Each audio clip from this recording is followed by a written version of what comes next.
Welcome, everyone, to our new episode of the Student Spotlight podcast series. Today, we have Talia with us to discuss her newest research project. Which professor were you paired with for your project? I was paired with Professor Zarkin. Amazing. And how did you find the experience? I had a lot of fun. I really liked all of the content that we learned, and the research project itself, it was kind of difficult, but I learned a lot doing it. Amazing. What grade are you in again? I'm a senior, but I took the course when I was a junior. Amazing. Okay, so let's jump right into it. What was your research topic? My research topic was on the genetic diversity of adaptation genes in Staphylococcus aureus. Wow, and can you define what that is for all of us who don't know out there? Yeah, so basically, I was focusing on the genes in Staphylococcus aureus, which is like a dangerous bacteria. And I was focusing on genes that help it evade the immune system and like some of the reasons that it's so dangerous. So I was seeing like the different genes that contribute towards that. Amazing. And how did you decide to do this topic in particular? So I'm really interested in like the medical field and how the body and like diseases kind of relate. So I wanted to do something. So the project had to be focused on Staphylococcus aureus. So I wanted to see how it kind of related to the body and how it kind of overwhelms body's immune system. So that's why I chose this project. Amazing. I think our Wi-Fi is kind of cutting in and out, but hopefully it should stabilize. You can hear me okay? Yeah. Okay, perfect. Okay. Yeah, and so how did you kind of structure your research? How did you decide what to include, what to exclude, what to focus on? Walk me through the kind of process of formulating your research paper and what you were structuring your research and process around. Yeah, so first I did some background information about Staphylococcus aureus and some of the genes that help it evade the immune system. So I focused on 5 genes. Two of them are like very similar, but I focused on 5 because I didn't want to do too many or too little, but I wanted to have a good variety of genes. And then so after I chose the genes, I went on NCBI and found genomes of Staphylococcus aureus from different locations in the world time. So I think my earliest was from the 1950s and went up to 2022. So I had a big timeline that I used the genomes from. And then I went on BLAST, which is a bioinformatics tool, and I looked at each of the 50 genomes and I compared it to each of the 5 genes to see if the genes were present in the genome. Interesting. And what were some of your conclusions? So I found that some of the genes that I was focusing on became less common as like moved more towards the present.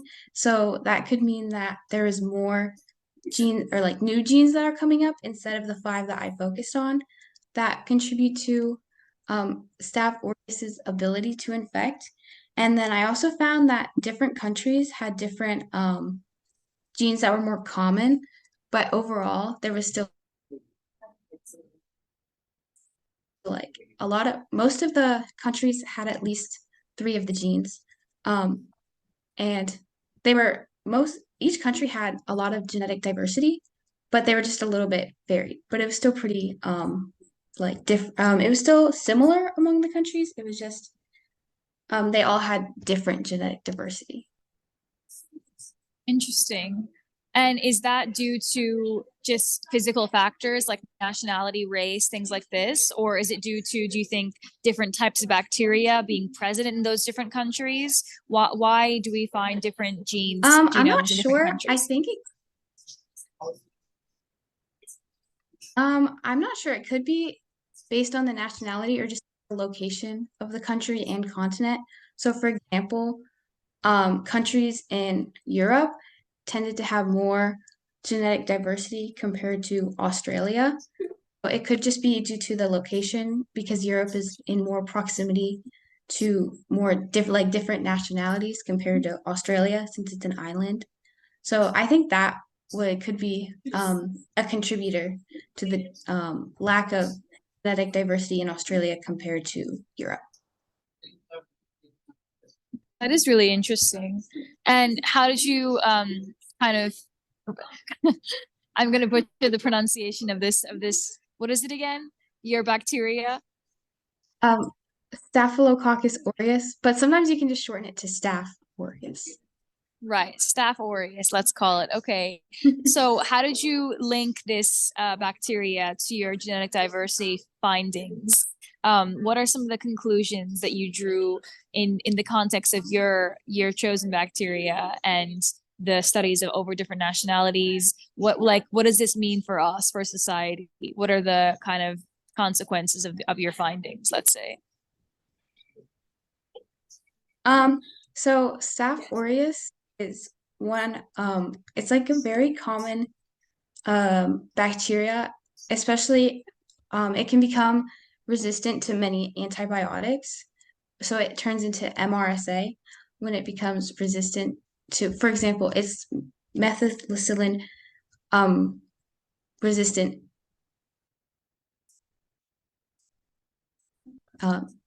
Staphylococcus aureus. So that means it becomes resistant to a type of antibiotic. So this difference in different continents and the genetic diversity could contribute to its ability to become resistant to antibiotics. So it's the genetic diversity could contribute to its ability to infect and basically evade different resources to help kill it. Mm, mm. And how could one combat that? So basically ways to or different antibiotics could be developed to kill it basically because I think this certain bacteria has resistance to almost all different antibiotics. So the development of new antibiotics could be one solution to this, or perhaps a combination of two different antibiotics to have more strength against the bacteria. Could be another way to combat it. Interesting. And I'm curious, had you done similar research projects to this before, or was this a very new experience for you? This was very new to me because I have done different programs on different topics. So I did one on neuroscience, for example, but this was my first time making my own independent research project and especially using the bioinformatics tools such as BLAST. This was my first time doing stuff like that. So it was very new to me. And did you find it challenging at first? At first I did because since I'd never used it before, it was kind of a learning curve and figuring it out. And then also writing the paper, there was lots of feedback and stuff going into it to improve the paper throughout the course. Throughout the course, so it was definitely a learning curve. But I think overall, I had lots of with the project, so that definitely helped me kind of catch up. And would you say the kind of academic structure, working one-on-one with a professor and TAs, would you say that this differs a lot from your high school experience in a potentially larger classroom with set curriculum, with less power to kind of influence the research project as you see fit? was that quite a different experience, or was your school similar, or how was that different academic slash educational structure? How did that affect you? Did you find it interesting, or was it difficult? I don't know. Yeah, so it's definitely different because my high school, most classes are 20, 25 kids, and then this program was three kids in it. So it was definitely more like one-on-one. But I found it really helpful because then it was easier for me to ask specific questions. And the program was more focused on each individual student, which was really helpful. And it kind of tailored the like what you needed to learn to you specifically instead of a more set curriculum. So it was more flexible, and I think it offered more help and support. It's brilliant. Yeah. Did you speak with your peers about their projects as well? Did you aid each other? A little bit. I was more independent. I think it was difficult because both of us were on very different time zones, so it was hard to like Mm. come up with times to help each other.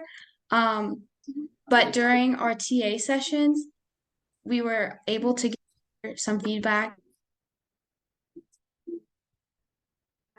and especially for graphs, one of the other people in my program specifically showed me his graphs, which helped me figure out how to structure and like format mine. So aspects like that, where we could focus on very specific things that we needed help on, was very beneficial. Hmm.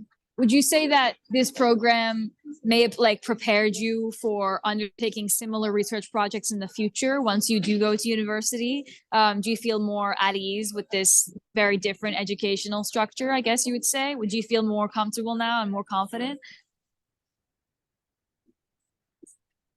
Yeah, I think I would. Because this was like my first time doing research. So it was very everything was very new to me.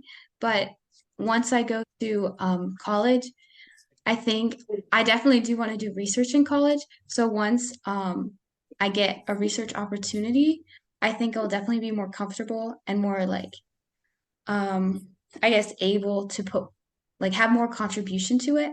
And I'd be more familiar with everything, so I wouldn't need as much external help. So I'd be more like ready to start. Mm. No, that's brilliant. Um, yeah, I'm wondering, do you have any future research projects that you would like to undertake? Do you have any, if you could do any project that cannot be this one, do you have any other interests, maybe stemming from or entirely separate from the one you have currently undertaken? Yeah, that's a good question. I think I have two. So first one, I really like neuroscience. So something relating to that would be really interesting. Maybe memory or learning would be really cool. Or I know the development of antibiotics is not very common. Especially it's more focused on like under call it university research rather than bigger companies. So I think contributing to that would be really beneficial too, for the community. So I'd really like to do something with that as well.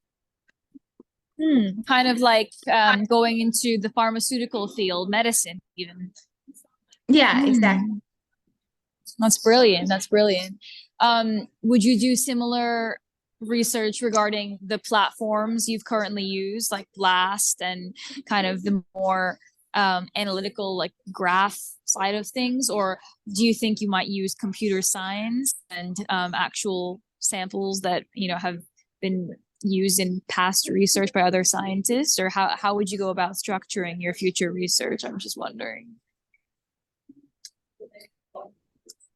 I'm not sure. I think I would probably start with something a little bit different just to get a wide variety of things, and that can help me kind of narrow down what I want to do in the future, because I did really enjoy doing the bioinformatics stuff, but then also I've never really done anything with computer science, so trying something with that could be really interesting as well. Or something completely different, like more biomedical, could also. Mm. be really fun. So I think I would probably first branch out in my interests and then maybe come back to this. Definitely, definitely, yeah. Um, okay, I'm just wondering, do you have any tips and tricks for anyone who is about to undertake a similar project to yours? One of our new students at CCIR, for example. What would you say to anyone who's just about to be starting a similar endeavor? Yeah, so for CCIR specifically, I would definitely focus, like pay attention a lot, especially in the lecture weeks, because that's going to help you with a really like strong foundation for the research project. And then also for CCIR and in general, if you have any questions, don't be scared to ask, because like someone else will probably have the same question as you. And also it'll help you, like instead of being kind of confused on where to go next, it'll definitely help you focus. And then there'll be like no misunderstandings when it comes to the next step. So then it'll help you progress throughout the project more. So I think for me, at first I was a little bit nervous to ask some questions just because it was a new, like new people and just a new environment for me. But then once I got more comfortable, I was able to ask more questions, and it definitely helped me um, like finish up the research project. Yeah, definitely. It's great advice. Yeah. I'm wondering, what was your favorite part of this project? What was the most fun part to do? Um, I think learning my favorite lesson was learning about vaccine development, because I think we could relate it more to current events. So I thought it was really interesting how drug development and vaccine development kind of happens. So that was my favorite lesson. And then I think one of my other favorite things was just um, that I think just writing the research project, even though it was really difficult, I learned a lot through it. Um, so yeah, I probably, even though parts of it were kind of tedious, I did learn a lot. So I really enjoyed that part as well. So the actual kind of construction of once you have all the pieces, kind of putting it together. Yeah. Yeah, So definitely. yeah, like parts of it, going into the research project were a little bit difficult, but then once you were able to like put it all together, it was really rewarding, kind of satisfying to finish it. And I learned a lot. So I Yeah, no, I can imagine. Yes, it sounds really, really fascinating for sure. Um, yeah, I think that brings us to the end of our interview. It was very nice to speak to you today. Your project sounds absolutely fascinating. Do you hope to get it published one day soon, or? I think so. I finished up the project, and I still need to look at some of like options available to publish. So I think once all my college applications are in, I'm gonna finalize that and try and get it published somewhere. Goal. Amazing. I'm sure they're going to be fighting over who gets to publish it. It sounds very, very interesting. I know college applications are a very stressful time, so I wish you all the best luck with it. And it was lovely to speak to you today. It was so nice talking to you.